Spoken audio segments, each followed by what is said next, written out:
Welcome to Sisters Inc., our podcast for and about women business owners, brought to you by Black Enterprise. I'm your host, Elisa Guns. Black women are the fastest growing group of entrepreneurs in America. And on every episode of Sisters Inc., we'll sit down with one successful CEO and share how she slays the challenges of being a Black woman in business. Today's episode is all about patenting your designs. We're chatting with engineer turned handbag designer Sherrill Mosee, founder and CEO of MinkeeBlue, a patented line of bags that blend fashion and function to help busy women stay organized no matter what their day holds. Welcome to Sisters Inc., Sherrill, and thanks so much for sitting down with us. Thank you. I'm super excited to be able to share my story today. So, thank you so much for having me. In the intro, I mentioned that you're an engineer turned handbag designer. What led you to study engineering? Oh, wow. Okay, that's a long story, but I'm going to tell you the short end of it. I actually, growing up, I wanted to become the first African American astronaut. And when I graduated from high school, I was trying to figure out what field I need to go in to study that. And I sat down with my counselor and he said, aerospace engineering. Now, I really had no idea what engineering was. But as soon as he said it, I said, "Are you sure? What is this? All of this is about?" And he said, "That's what you need to study to be an astronaut." And so I went off to college, like really naive as to what this whole thing was about. And I signed up as my major for aeronautical engineering. And that's how I got into engineering. But the story kind of switched along the way. But that was my dream, to become the first African American astronaut. Now, I will say Dr. Mae Jameson actually was the first African American astronaut. So yeah. You did work as an engineer for almost 10 years, but then you Yeah. founded and ran a nonprofit, which is what you were doing just before you became an entrepreneur. So, what was the origin of MinkeeBlue? Yeah, so I worked for a large aerospace company for a number of years, and then I was laid off, and I was, really wanted to do something different, and start. Then I started a nonprofit organization while I was in transition, looking for something else. I started this nonprofit organization called Family Care Solutions, and it was all about providing childcare scholarships to low income single moms in college. I just remember growing up in a single household and my mom not really being able to afford to take care of everything. And I knew education was important. And so I wanted to be able to support other women, young women who were brilliant but couldn't afford the childcare and go to school. And so I offered the childcare scholarships.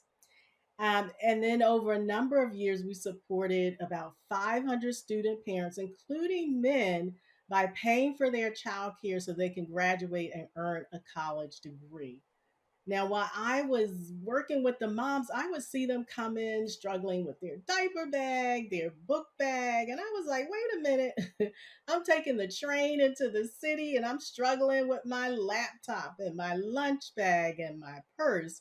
And I'm looking around on the train and I'm looking around and I was like, all of these women got two or three bags. And so I started thinking about it, but that's how I started with this whole idea of this functional bag. And what was the process like for you from the time you first had that idea for this functional bag to having something that you could actually sell? So you mean the idea from going from the concept? Yeah. So, we talked a little bit about bags and how you met so many different companies that have handbags. I knew that if I wanted to get into this business, I needed something to differentiate my bag from everything else on the market because there's so much to choose from and they're pretty much similar with the exception of design and style. And I needed a differentiator. And so when I started thinking about this bag and thinking about the problems that I was having and carrying 2 or 3 bags, because I wanted to wear my flats and then take my heels or, a more dressier shoe to the office. But I was putting that in a plastic grocery bag and then taking that bag and putting it in my tote bag. And then you have fruit and you mixed in your bag. So it's all a mess. So everything is just mixed in a bag. And you're always digging, trying to find your keys, your phone, and it's just frustrating. So I wanted a bag where I could organize and separate everything that I needed for the day in that one bag. And so for me, my differentiator was about putting a shelf in the middle of the bag. So that is unheard of. And so I started doing some research to see if it was anything like it on the market. And I had a shelf. I'm going to show you. Can I show you my bag? Because Of it's kind course. of so just so that because I'm explaining, but it's hard to get the visual of it. And so this is one of my bags. This is called the Nyla tote bag. This is the Nyla tote. And the process for me, because I don't sew, I can't draw, but I had to visually take that idea from my head and make it into this bag. So this shelf, right? This is my shelf. This is my differentiator that I wanted to be able to separate my purse essentials on the top. And then I wanted to be able to put my shoes. Now, this is the back of the bag. So I wanted to be able to separate and put my shoes on the bottom or my lunch.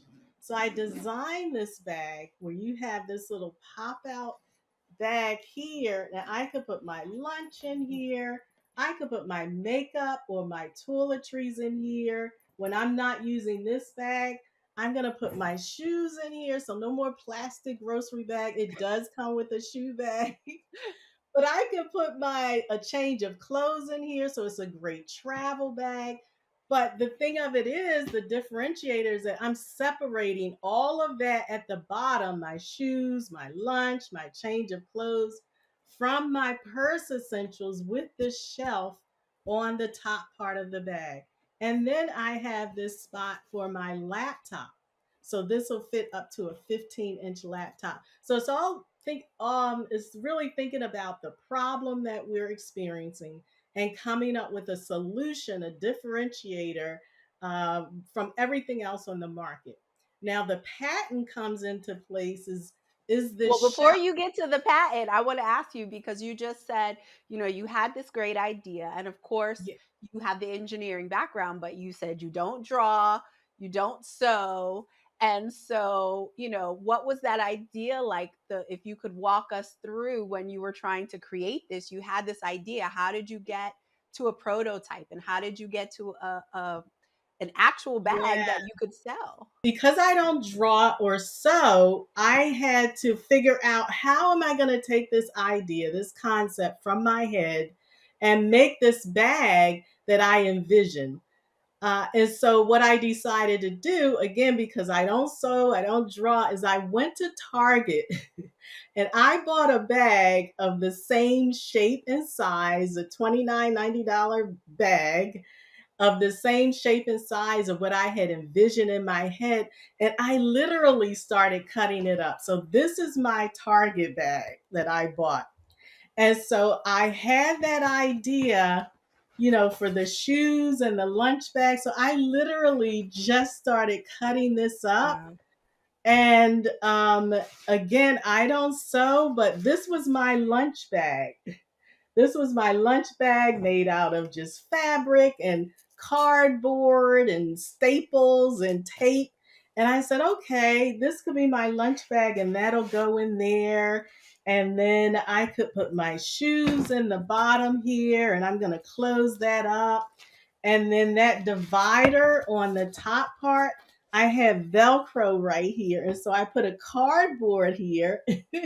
And then I said, okay, that's going to be my divider because my purse essentials are going to go on the top. So this was my prototype. A Wow. lot of people will come up with an idea and they want to go straight to, let me get it made. Well, really, you got to figure out the kinks and get, the situation with your prototype fixed first before you can go to manufacturing. So you can see how I went from my prototype to this stylish bag, but it started off like this. It really started like that. But it's a process. So now I didn't go from this to this automatically. I had to, develop my skills. I had to learn designing a bag. So there have been some bags beforehand as like, I look back now, I'm like, no, no, no. But now I'm really proud of what I've accomplished over the years with this design of this bag. Yes. And when you say it makes it sound all nice and neat, but I know that jump from prototype to this actual bag, there was fundraising in the middle of it. There was learning, as you said, there was figuring out manufacturing clearly. I mean, was that a big learning curve for you? Oh yeah, absolutely. Because you're trying to figure out, I mean, where do you go to get a bag manufactured? The fundraising. So the process for me initially was doing crowdfunding. So I did a Kickstarter campaign. My family and friends helped with that. I had a little bit of savings. So it's all of that in the beginning of the business. And then finding a manufacturer, the first manufacturer that made my bags, I received 30% defective bags. So I lost a lot of money in the beginning part of this journey. And it was enough for anybody, including myself, to say, I can't do this because I don't have any more money. I don't have the experience. I don't know what I'm doing. I'm going to stop. And so it was a lot of challenges and obstacles in the beginning part of this journey. Yeah.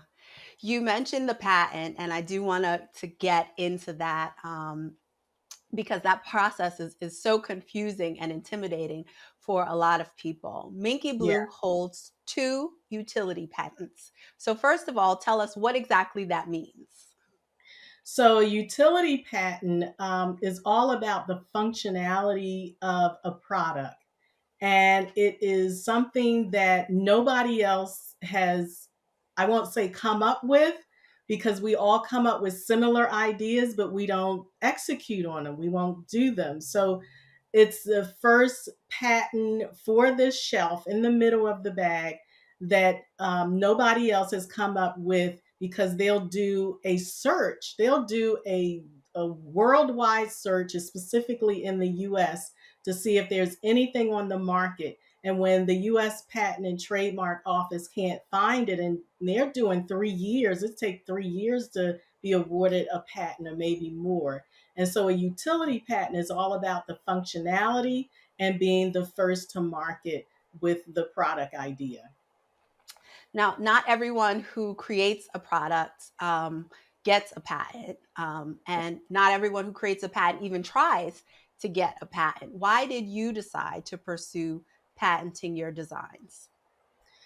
Because again, it was all about the functionality. I actually did a little bit of research myself to see if there was anything on the market. When I couldn't find anything, I was thinking, could would is this patentable?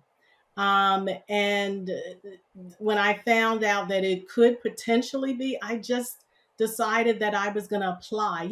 You never know. You never know with the patent. And so I, again, wanted to be able to hold this as leverage in the market, to be able to have the patent, so that nobody else could use it or copy it. And I'm actually smiling right now because I am being infringed on my patent. Yeah, I'm being infringed on my patent today. But because I have a patent, I can now go after the infringers. And so I'm in agreement, a contract with let's see, we have 4 suppliers that are using my patents that I've decided that I'm going to allow you to use it, but you have to pay me a licensing fee. So I'm taking advantage of having my patent. So I collect royalty fees and licensing fees for suppliers that are using my patent. So that's a huge advantage of having the patent. Yeah, I wanted to underscore that because, I think that, there's like a certain cachet, of course, to owning a patent. And in marketing, you can differentiate yourself and say, we have this patented product, but people don't always talk about the very tangible benefits Yeah. of having a patent, and it is directly affecting your bottom line. Absolutely, absolutely. Because if you're using my patent, if you're infringing of it, that means you're taking away my sales because you're developing this product that functions like my product. And so if I learn about that now because I have a patent, I can go after that supplier, or that maker, or that business. Yeah.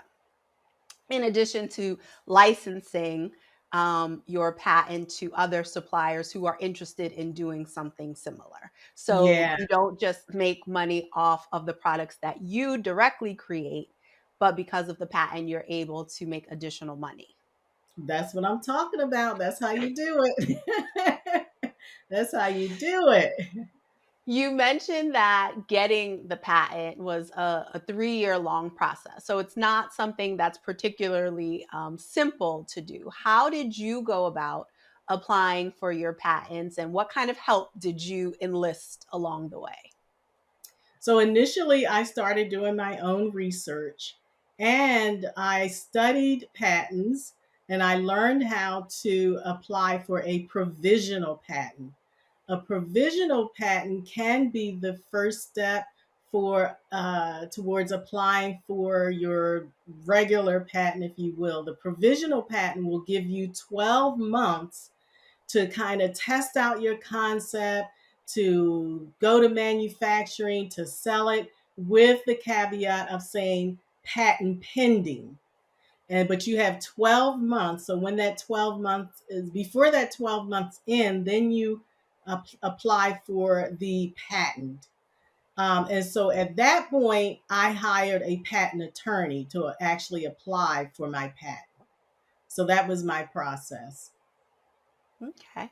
And finding the patent attorney, much like finding any professional that you use as a small business owner, is not always the easiest thing. Did you have particular recommendations? Did you get some kind of coaching or mentoring around the patent process? Yeah, in my studies, I wanted to study patent attorneys who have been awarded or who worked on bags. So I found a boutique patent law firm who actually got a patent for a woman for a handbag. So that's who I chose. And it happened to be in my city. The law firm happened to be in my city. So I just, just through my research, I was able to find that particular patent. So you want to find a patent attorney within your industry to help you with the patent. Wow. You've clearly learned so much about the process, not just the patent process, but bringing an idea to reality, a product to market. You've even launched your own consulting company, Startup by Faith, to coach new entrepreneurs about how they can get their ideas to market. What's the most common challenge you see with them, and what advice do you give them for it?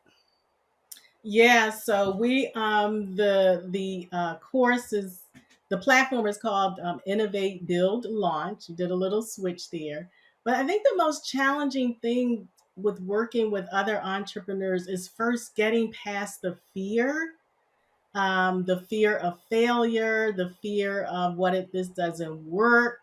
Um, it's the mindset. It really is about the mindset because it's something new. It's something that we're trying for the first time in anything that we do, whether we're going back to school or we're buying a house or a car. There's a process that takes place in your mind that you have to come to the determination that yes, this is what I'm going to do. So it's it's getting the mind ready to say yes, I'm going to pursue this idea because it's a long journey. So trying to get through all of that. But I think the advantage, well, not think, I know the advantage of working with somebody that has already been through the process. Like I'm moving you fast forward 2 to 3 years. So I've made the mistakes, I made all the failures. So I'm going to help you to alleviate all of that. Like I'm going to tell you all of that. No, let's don't do it this way because it didn't work, with me. So, but the first thing is the mindset and getting past all of the fears and the doubts and the things of that nature to be successful. Yeah. But one of the things that I'm always so impressed about when I speak with Black women entrepreneurs or aspiring entrepreneurs, we are so creative, we're so resourceful, and so often we've got these great ideas in our heads or we have new solutions to common problems, but we don't know how to go from, having that idea in our head to making it a reality. What is the first thing that you would suggest someone do after they get over the fear, when they're ready, to move forward? What's their first step? It's research. It's research in your industry, because that's once you start doing the research, you're going to start reading and learning, and that's going to take you so many different places. And then the next thing is taking that. And actually, this could be before your research, but getting that idea out of your head. So, like me, draw it out the best way you can. It doesn't have to look pretty, it just has to be functional, how you would see things. When I draw, is circles and squares. So I'm just putting it on pieces of paper, the best way you can. And then if you have that product, I always tell people you don't have to run off and get somebody to make it for you. You can make your own prototype.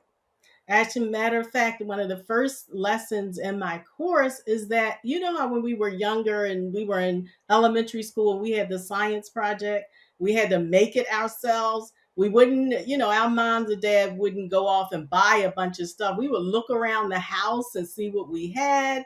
We might go to the dollar store and see what we could buy, but we don't need to spend a lot of money making the prototype. So I encourage people to get it out your head, draw it out the best way you can, and then make your own sample from what you have around the house or the dollar store or craft store or whatever.